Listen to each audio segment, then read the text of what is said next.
What is up, everybody? Today we're going to show you guys how to do the side lunge. Now the side lunge is a little tricky. We do want everybody to be doing this, but there are some people that have issues with the hips and the knees, so this might not be a very good option in the very beginning, but ideally we do want you to get into this position just because it will help with a lot of mobility issues and getting the quads and the glutes activated here.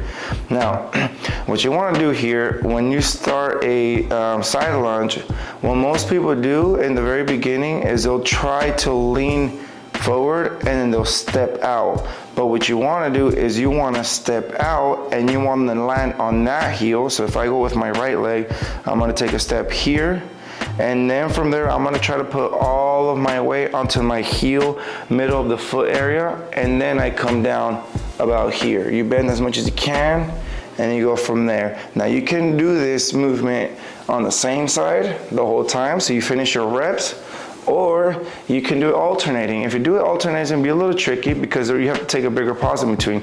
So I'm gonna go with my left and my right here. So I'm gonna take a big step. You step in to the center, and then you go again to the side, to the opposite side. Now let me do this sideways here. And now, when you do this movement, it's very important to try to keep as much weight onto your hip area and to your heel so you can load up the glutes and the quads. And so what you don't want to do is you don't want to go onto your toes and going too forward like this.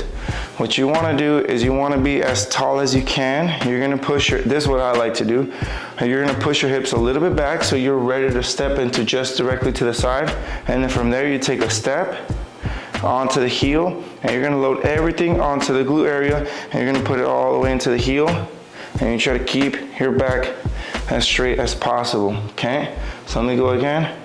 Nice and tall, put everything onto the heel, and then you're going to go right in here, try to bend as much as you can up from there. Now the more pressure you put onto your heel areas and the more weight you can put on there, the more your knee is going to be stable. If you go too much on your toes, your knee tends to do this and your hip is very unstable. So you want to plant the whole foot as much as you can on the floor, and then from there, as soon as you're firmly planted, then you can start going into that hip right about there. Okay, give this a try. We'll see you guys in the next video. Let us know if you need some help or if you have any suggestions or what you want to see in the next video.